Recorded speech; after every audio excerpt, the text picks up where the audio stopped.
안녕하세요. 최신 SNS의 논란과 이슈를 정리해서 전해드리는 AI 논슈입니다. 고마운 마음에 건넨 작은 친절이 오히려 막 비난의 대상이 될 수 있다면 어떨까요? 오늘의 이야기는 바로 그 선의가 논란이 되는 그 순간에 대한 이야기입니다. 혹시 해외여행 가셔서 특히 팀 문화가 없는 동남아 같은 곳에서 너무 고마운 마음에 직원분께 작은 선물이나 팁을 슬쩍 건네본 적 있으세요? 아마 많은 분들이 나도 그런데? 하고 공감하실 텐데요. 바로 그 평범한 행동 하나가 지금 온라인을 아주 뜨겁게 달구고 있습니다. 네, 최근 한 SNS에 올라온 게시글 때문에 한국인 관광객들의 선의를 둘러싸고 정말 격렬한 논쟁이 시작됐습니다. 아니 그냥 고맙다고 한 건데 이게 왜 문제가 되는 걸까요? 지금부터 그 속사정을 한번 제대로 파헤쳐 보겠습니다. 자, 첫 번째 섹션입니다. 이 논란의 시작, 바로 논란이 된 친절입니다. 핵심은 이거예요. 일부 한국인 여행객들이 동남아시아에 원래는 없던 팀 문화를 새로 만들고 있다. 이런 아주 날카로운 지적이 나온 거죠. 논란에 불을 지핀 게시글 내용이 이렇습니다. 게시글을 보면 일부 한국인들이 착한 아이 증후군에 걸려서 동남아의 팀 문화를 퍼뜨리고 있다. 와, 그냥 비판하는 걸 넘어서 증후군이라는 심리학 용어까지 딱 붙이니까 사람들이 더 들끓기 시작한 거예요. 아니, 그럼 도대체 왜 이런 행동을 하는 걸까요? 네티즌들은 이걸 착한 아이 증후군이라고 부르면서 나름대로 심리 분석을 내놓기 시작했습니다.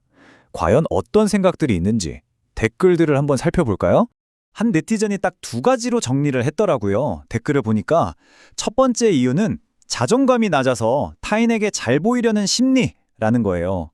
뭐랄까, 남들 눈에 내가 좋은 사람으로 보여야 한다는 그런 욕구가 있다는 분석이죠.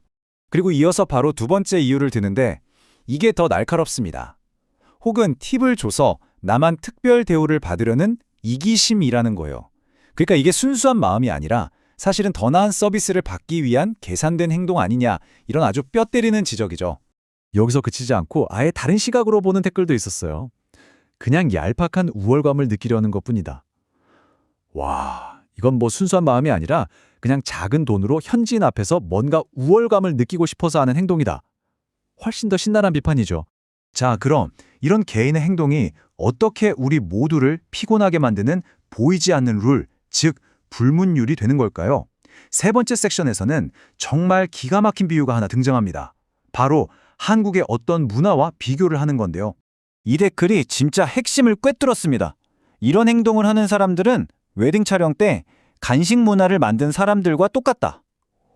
와, 이거 보시고 많은 분들이 아 하고 무릎을 탁 치셨을 거예요. 맞아요. 그 스드메라고 불리는 웨딩 업계의 아주 부담스러운 그 문화를 딱 소환한 겁니다. 한번 비교해 볼까요?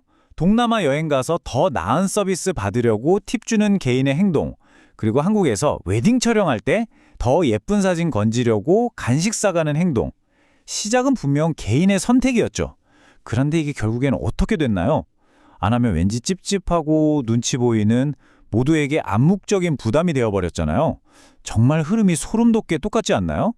그러니까 네티즌들 의견을 종합해보면 이런 악순환의 고리가 만들어지는 거예요. 첫째, 몇몇 사람이 더 나은 서비스를 받으려고 선물을 줘요. 둘째, 이 후기를 온라인에 자랑처럼 올리고 다른 사람들이 그걸 보고 따라하기 시작하죠. 셋째, 현지 직원들은 한국인들한테 선물 받는 게 점점 익숙해져요. 그리고 마지막, 이게 당연한 기대가 돼버려서 선물을 안 주는 다른 사람들이 괜히 압박감을 느끼게 되는 거죠. 물론 모두가 이렇게 비판만 하는 건 아닙니다. 네 번째 섹션에서는 반론을 한번 들어보죠. 아니, 그냥 고마워서 주는 건데 그게 뭐 그리 문제냐는 목소리도 분명히 있었습니다. 자, 이 댓글을 한번 보세요. 큰 돈도 아니고 1,000원도 안 되는 한국 과자나 커피 믹스 같은 거 친절한 직원한테 주는 건데 이걸 비난하는 사람이 이렇게 많다니 진짜 놀랍다. 이분 말처럼 이건 그냥 개인의 순수한 고마움의 표시일 뿐인데 너무 확대 해석하는 거 아니냐?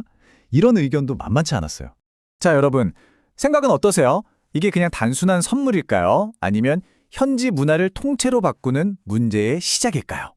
이 질문에 대한 답, 마지막 섹션에서 함께 고민해 보겠습니다. 마지막 섹션, 의도하지 않은 결과입니다. 좋은 마음으로 시작한 이 행동이 현지인과 또 앞으로 그곳을 여행할 다른 사람들에게 어떤 나쁜 영향을 미칠 수 있는지 한번 짚어보겠습니다. 네티즌들이 가장 우려하는 문제들은 이런 것들이에요. 첫째, 한국 관광객은 다 선물 주나 보다 하는 기대를 만들고요. 둘째, 주고 싶지 않거나 혹은 그럴 여유가 없는 다른 여행객들에게 엄청난 압박을 주게 되죠. 더 심각한 건 팁을 안 주면 서비스의 질이 떨어질 수도 있다는 거고요. 장기적으로는 이게 현지 문화랑 경제를 왜곡시켜서 결국 우리 모두의 여행 경험을 망치게 될 거라는 아주 무서운 경고입니다. 심지어는 좀 음모론 같은 댓글까지 나왔습니다. 이거 사실 한국 여행사들이 현지 업체랑 짜고 일부러 조장하는 거라는 썰이 있다. 현지 업체는 인건비 아끼고 여행사는 중간에서 이익 챙기려고. 와, 만약 이게 진짜라면 문제는 정말 훨씬 더 심각해지는 거죠. 자, 오늘의 한 줄 요약입니다. 나의 작은 친절이 다른 사람에게는 사회적 부담이 될 수 있다. 우리가 다음에 여행을 떠나기 전에 내 작은 행동 하나가 어떤 나비 효과를 가져올지 한 번쯤은 생각해보게 만드는 그런 논쟁이었습니다. 영상이 도움이 되신다면 좋아요, 최신 정보를 바로 받아보시려면 구독과 알림 설정 부탁드립니다. 지금까지 논란과 이슈의 논슈였습니다.